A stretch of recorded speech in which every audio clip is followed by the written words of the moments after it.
Let's talk about how to stay calm when you're stressed and you have high levels of cortisol. Now, if you live on planet Earth, you may have experienced stress at least once in your life. And I'm being very sarcastic because it seems like the motto is to keep your adrenals jacked up and keep you in stress mode 24/7.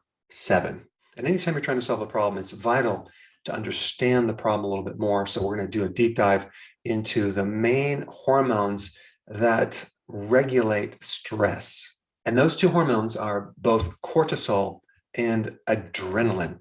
And they're both produced by your adrenal glands. And you got two adrenal glands, they sit on top of the kidney. You have an outside and you have an inside. The inside is all neurological tissue, and that is where adrenaline is produced and released from. The outside is all glandular tissue, and that's where you have cortisol. And cortisol is the hormone, but adrenaline is a neurotransmitter, which is similar to a hormone, but it works through the nervous system. And both of these hormones basically adapt your body to stress states. So the more environmental stress you have, the more those adrenals have to be activated to adjust your body to survive better during stress events. These two hormones are not designed to be long duration. They're designed to be of a short duration and then turn off. Now, the problem is the adrenal glands were not built with an off switch. They only have an on switch. You probably heard of the flight or fight mechanism as a part of the autonomic nervous system, and that is called the sympathetic nervous system. That's the on switch. The off switch is called the parasympathetic nervous system, and they call that rest and digest because it occurs when you're in a calm, relaxed state. So if you happen to get stuck in stress, like a lot of people, you're going to be heavy on the sympathetic nervous system, the flight or fight, and very, very light on the parasympathetic. So we're going to talk about how to reverse that. But the big problem is the adrenal glands don't have any parasympathetic control. It's all sympathetic control. So there's no off switch, but I'm going to show you what to do. Now, when we talk about the sympathetic nervous system in flight or fight, I want to focus more on the word flight. Okay, what is flight? That means to run away from. That has a lot to do with a fear state. And when I talk about fear, I'm talking about other emotions like anxiety and worry. So anytime you are worried or have anxiety, that is a type of fear that you're avoiding things, you're resisting things, you're going in the opposite direction.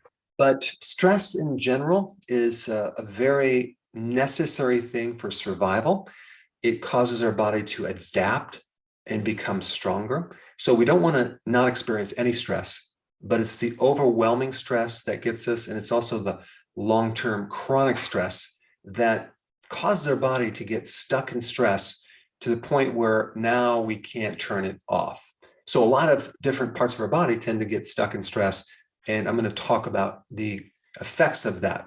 So what happens when your body becomes stressed and cortisol is activated? What occurs? Let's take it from the top. The first thing that's going to happen is that you're not going to be able to sleep. In fact, you may find that you're getting up at about 2 a.m. in the morning. That's when cortisol is supposed to be at the lowest. So you have the situation where you're waking up at 2 and you're completely awake, yet the best sleep is in the morning when you're supposed to wake up. So you have this reverse of these hormonal rhythms, circadian rhythms, where cortisol is high at the exact wrong time. Now, I had this problem for about 12 years, so I know a lot about it. And it was literally destroying my life until I figured out some things that I'm going to share with you that I applied to my body to eventually sleep and turn things around. But if you can't sleep, you're never going to be able to heal your adrenal glands. All right, the next thing is the heart. The heart is greatly affected by high levels of chronic cortisol output in both blood pressure, heart rate, and inflammation inside the arteries. Now, cortisol is an anti-inflammatory. In fact, they use synthetic cortisol called prednisone in all conditions involving inflammation. But the problem is when you have chronic elevation of cortisol over many, many months or years, you start developing resistance to that cortisol in the receptor. And now you don't get the effects of cortisol. Much like insulin resistance, you get cortisol resistance, where if cortisol increases, you have more inflammation and you have more of the symptoms it's supposed to protect you from. So too much cortisol over a long period of time will keep you in an inflamed state. And this prompts the need for medication, and people start taking anti-inflammatories, prednisone, for all sorts of inflammatory conditions, especially like arthritis, autoimmune issues, joint inflammation. That's usually years of stress and cortisol, where cortisol now doesn't work anymore. So you just get the negative effects of cortisol and not the positive ones. Now, this next function with cortisol is fascinating. It affects your white blood cells, the immune system. Normally, cortisol is supposed to suppress your immune system and turn it off because it's trying to protect you against this overreactive immune system where you have too much inflammation. So cortisol tends to put the immune system on pause for a while, and that's what it does. In fact, cortisol inactivates or turns off a very important specific T cell called the natural killer T cell, which normally does two things. It kills viruses and it kills cancer cells. So the more cortisol you have in your body, the less immune system you're going to have over a period of time. In fact, this is why nearly everyone who gets an infection or gets sick had a stress event just before that, because the stress activates cortisol and closes the door on the immune system so your body cannot fight it anymore. So stress makes you more susceptible to viruses, bacteria, fungus, mold, etc. In fact, certain bacteria have a strategy to try to get the advantage over this whole battle with the immune system by activating your hypothalamus to produce hormones to then activate cortisol, because it knows if the cortisol goes up, the immune system goes down and it can have the advantage. Fascinating. All right, now the relationship between cortisol and memory is interesting. Initially, cortisol was designed to help with short-term memories of emotional events to help you survive. But the problem with chronic cortisol is it destroys something called the hippocampus, which is like the relay switch for your memories. And so you end up having memory loss. You end up having brain fog. You can't focus anymore. In fact, you're fixated on like one or two problems 24/7, where you just cannot not think of that problem. So your wheels start spinning and you start solving problems when you're not supposed to be solving problems in the middle of the night. That's what happens with a chronic exposure to cortisol. So you might be in problem solving, but your solutions are not that great. All right, the next thing that happens is you start losing certain minerals and vitamins, specifically potassium. So you start losing potassium. Potassium is a mineral to create a physiological relaxation state. So without potassium, your pulse rate starts going up, you get stress. So there is a massive loss of potassium on top of an already huge potassium deficiency in the general population, because they don't consume enough high potassium foods like vegetables, and they consume a lot of sugar, which also depletes your potassium. Now, the next thing that you lose, and this is very, very important to know about, is vitamin B1, thiamine. Thiamine is the key anti-stress vitamin. When you take thiamine, it gives you a sense of calmness. You feel relaxed. You lose the stress effect. So stress and high cortisol deplete B1, but also B1 lowers stress and lowers cortisol and will increase other things like GABA, which is very calming. Now, you also lose this H+. It's called the hydrogen ion, okay? And all you need to know about that is that that's an acid. And so when you lose your acid, you end up with a state where your pH is more alkaline. So when you have people in chronic cortisol states or high stress, they become more alkaline, not acid. And then they have problems with their muscles being tight. They get little twitches. They have tetany. They get muscle cramps. They can't absorb electrolytes that well. And they have a lot of other issues, especially with breathing. Their breathing is off. But what initially happens is when you have high cortisol is you might have a spike in acid. So you might have acid reflux, and then you lose your acids and it starts going down. And now you don't have enough stomach acid, so you have digestive issues. But other than that, you're going to be doing totally fine. All right, next effect is a catabolic effect. What's that? That is where your muscles start becoming broken down. So the body is increasing cortisol to turn your muscles into the basic building blocks, amino acids, which then can be converted to sugar. So your body is trying to give you quick energy with sugar or glucose from your muscles, okay? But it also dismantles collagen from your joints and your skin, as well as elastin, which is a type of protein. So it makes you wrinkly and looking older. Don't worry, it gets a little bit worse. Cortisol also destroys your bones. It creates osteopenia and osteoporosis. This is why during menopause, when you lose the function of the ovaries, the adrenals have to work twice as hard and act as a backup to the ovaries. And if they're weakened going into menopause, you end up with all sorts of adrenal overwhelm issues. Your adrenals become fatigued and they can't keep up with the extra demand. All right, let's talk about the kidney. What happens with high cortisol with the kidney? You filter less. So you have less filtration, and that means you do not filter enough of certain minerals like potassium and magnesium, and you lose those minerals. Okay, so that's one mechanism of losing certain minerals, but you retain sodium. And this is why adrenal cases have a lot of fluid retention. Okay, so there is a condition where your adrenals are burnt out, where you're losing sodium, okay, and you're retaining potassium. That is more rare. So I don't want to cover that in this presentation, but it's called Addison's, where you need to be consuming a lot of salt and you don't want to be consuming a lot of potassium because you're losing salt. Very rare. Most people have the opposite problem, or maybe a subclinical version of high cortisol, and it's called Cushing's. All right, the next point about cortisol is this increase in glucose or sugar. Another name for cortisol is glucocorticoids because it helps to regulate glucose and helps to release stored glucose. It helps to make glucose from non-carbohydrate sources like your protein, like your fat, even ketones. And this is why cortisol can activate insulin and make you fat around the gut and give you all the negative effects of high insulin, which I've done a million videos on. All right, now with digestion. Now remember, digestion is all about the parasympathetic nervous system control.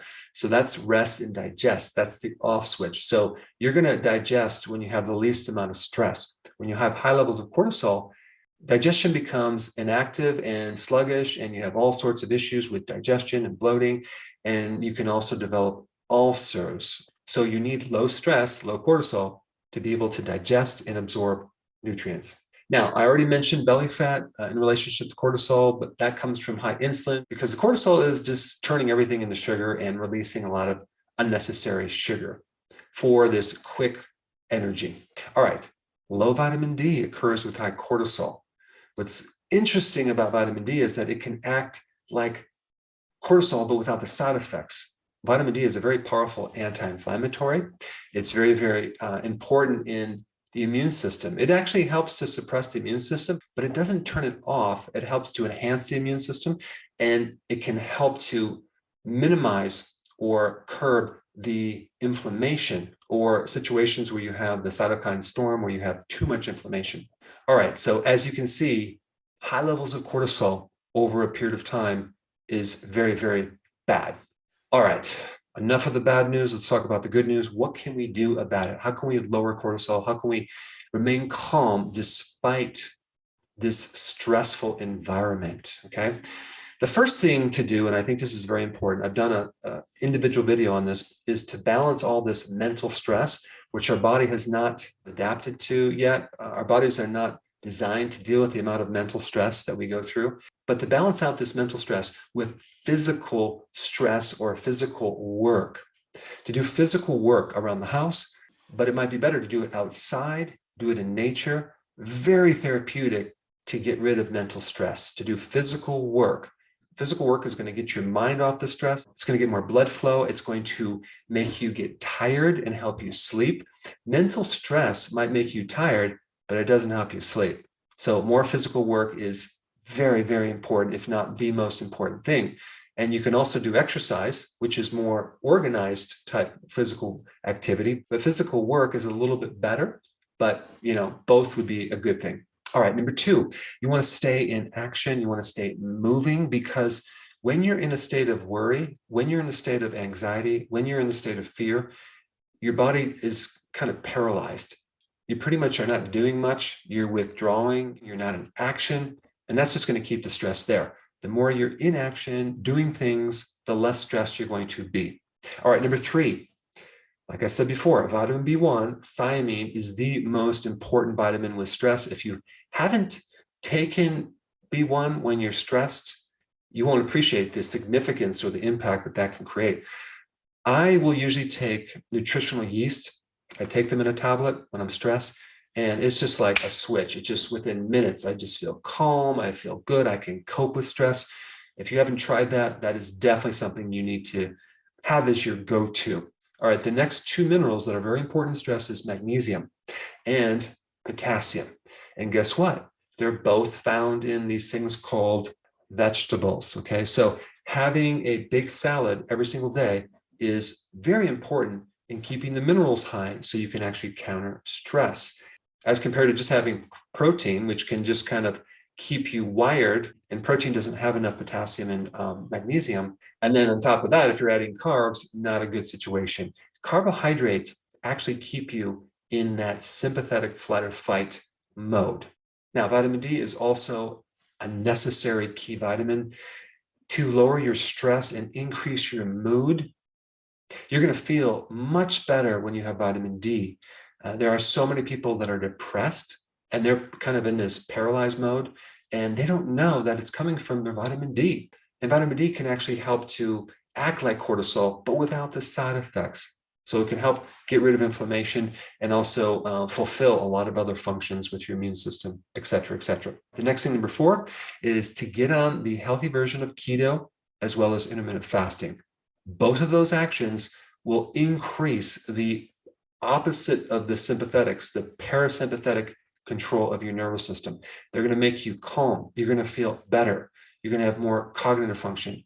You're going to have less stress. You're going to have less brain fog. You're going to be able to cope with stress much better. And it's going to bring your mood up from anxiety to a much higher level of calmness. All right, number 5, taking a really good supplement that has really good adaptogens. These are herbal things that help you increase your coping with stress. I'm going to put a link down below of the one that I recommend for that. All right, number 6, the combination of correct breathing with sleep. Let me explain. When you're under stress mode, your breathing is going to be off. Either your inhalation or your exhalation is going to be too short or too long. It's not going to be equal. If you can get your breathing in and out equal, you're going to sleep a lot better, because that puts some control over the autonomic nervous system. In fact, just be aware when you're stressed what happens with your breathing, especially if you're trying to sleep. So what you want to do when you go to bed is start focusing on your breath, just breathing in, slowly in, and breathing out to match the inhalation to the exhalation, okay? And it doesn't matter if it's 5 seconds, 4 seconds, or 3 seconds.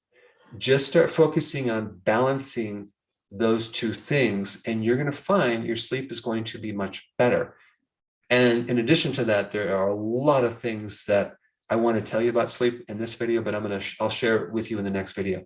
But sleep is a vital thing to fix if you're not sleeping and you have stress. In fact, let me just put some links down below in the description for sleep specifically if you have that issue. All right, the last thing I'm going to talk about, and this is very, very cool.